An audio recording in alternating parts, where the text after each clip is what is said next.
FIA,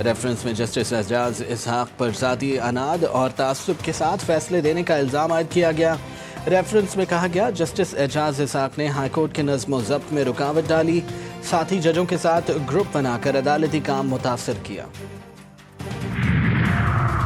Gujarat میں 1 گھنٹے کی موسلا دھار بارش نے شہر کو پھر ڈبو دیا، نشیبی علاقے زیر آب، گلی محلوں میں کئی فٹ پانی جمع،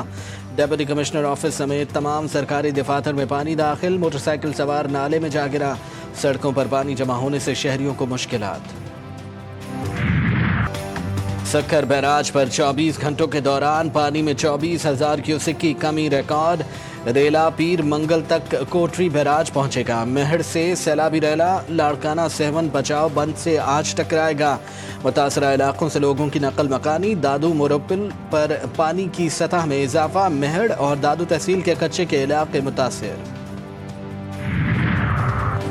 سندھ حکومت اور وفاق کا گندم کسی صورت درآمد نہ کرنے پر اتفاق، وزیر اعلیٰ سندھ سے وفاقی وزیر برائے فوڈ سیکیورٹی رانا تنویر کی وفد کے ہمراہ ملاقات، گندم کی درآمد کی بجائے اپنے کاشتکاروں کی حوصلہ افزائی اور مدد کرنے کا فیصلہ، ملکی سطح پر گندم کے لیے نیشنل پالیسی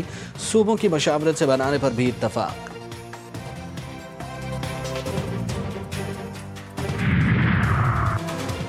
امریکی صدر ٹرمپ اور چینی ہم منصب شی جن پنگ کے درمیان ٹیلی فونک رابطہ، مستقبل میں ٹک ٹاک کے امریکی آپریشن سے متعلق معاہدے کی منظوری، دونوں رہنماؤں نے تجارتی مسائل پر پیش رفت کا جائزہ لیا۔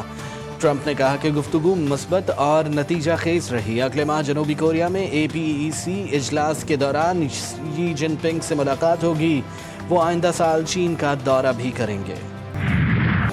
غزہ سٹی میں خوفناک بمباری، بموں اور میزائلوں کی بارش سے زمین لرز گئی، صبح سے جاری حملوں میں مزید 35 فلسطینی شہید، 100 سے زائد زخمی، کئی عمارتیں اور مکانات ملیمیٹ،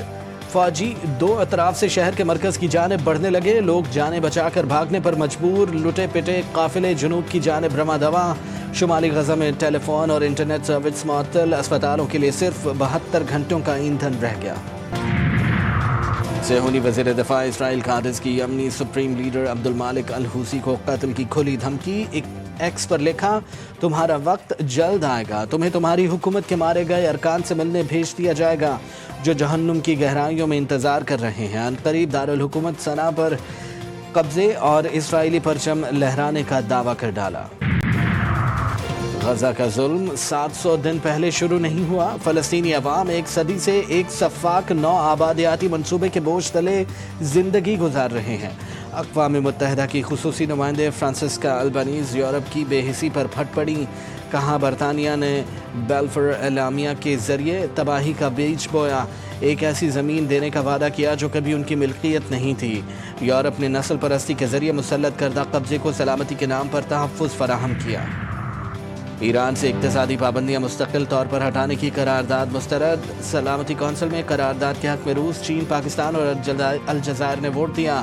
2 ممالک غیر حاضر، 9 ممالک کی مخالفت، معاہدہ نہیں ہوا، 18 ستمبر سے ایران پر یورپی پابندیاں دوبارہ عائد کر دی جائیں گی۔ پاکستانی مستقل مندوب عاصم افتخار نے کہا ایرانی ایٹمی پروگرام سے متعلق مسائل بات چیت سے حل ہونے چاہیے، کامیابی کے لیے سفارتکاری کو مزید موقع دینا چاہیے، ایسے ٹکراؤ سے بچا جائے جس سے معاملہ مزید خراب ہو جائے۔ طالبان نے 8 ماہ بعد بزرگ برطانوی جوڑے کو رہا کر دیا، بزرگ جوڑے کی رہائی قطر کی کوششوں سے عمل میں آئی، دونوں کو کابل میں برطانیہ کے خصوصی نمائندے کے حوالے کیا گیا، دونوں کو رواں سال فروری میں حراست میں لیا تھا، افغانستان میں خواتین اور بچوں کی تعلیم کا پروگرام چلا رہے تھے، انہیں باضابطہ افغان شہریت دی گئی تھی، دوحہ پہنچنے پر برطانوی جوڑے کے اہل خانہ خوشی سے نہال، گلے لگایا اور آبدیدہ ہو گئے۔ لاہور ہائی کورٹ کے سابق جج حسن رضا پاشا کے دفتر پر فائرنگ، ملزمان دفتر پر فائرنگ کے بعد ہوائی فائرنگ کرتے ہوئے فرار، حسن رضا پاشا پاکستان بار کونسل کے رکن اور ایگزیکٹو کمیٹی کے چیئرمین ہیں، پولیس کے مطابق فائرنگ سے کسی جانی نقصان کی اطلاع نہیں ملی، دفتر کے شیشے پر 4 گولیوں کے نشانات ہیں۔ پاکستان نے بھارت کے لیے فضائی حدود بندش میں مزید 1 ماہ کی توسیع کر دی، بھارتی طیاروں کے لیے پاکستانی فضائی حدود بندش میں 23 اکتوبر تک توسیع، نیا نوٹم جاری، پاکستان نے رواں سال 23 اپریل سے بھارت کے لیے فضائی حدود بند کر رکھی ہے۔ T20 ایشیا کپ کے 12ویں میچ میں بھارت نے عمان کو 21 رن سے شکست دے دی۔ عمان کی ٹیم 189 رنز کے تعاقب میں 167 رنز پر ڈھیر، عامر کلیم کے 64 اور حماد مرزا کے 50 رائے گاں۔ بھارت نے پہلے کھیل کر 8 وکٹوں پر 188 رنز بنائے تھے۔ ساؤتھ ایشین فٹ بال فیڈریشن انڈر 17 چیمپئن شپ، پاکستان نے مالدیپ کو 5-2 سے شکست دے کر سیمی فائنل میں جگہ بنا لی۔ پاکستان کی جانب سے منصور احمد نے ہیٹ ٹرک کی، محمد عبداللہ نے 2 گول کیے۔ پاکستان اپنا آخری گروپ میچ بھارت کے خلاف 22 ستمبر کو کھیلے گا۔ اور 5 دہائیوں تک فلم انڈسٹری میں راج کرنے والے لیجنڈ اداکار یوسف خان کو بچھڑے 16 برس بیت گئے۔ یوسف خان نے فلمی سفر تو اردو فلموں سے شروع کیا، لیکن انہیں شہرت پنجابی فلموں میں ایکشن کرداروں سے ملی۔ فنی خدمات کے اعتراف میں پرائڈ آف پرفارمنس ایوارڈ سے نوازا گیا۔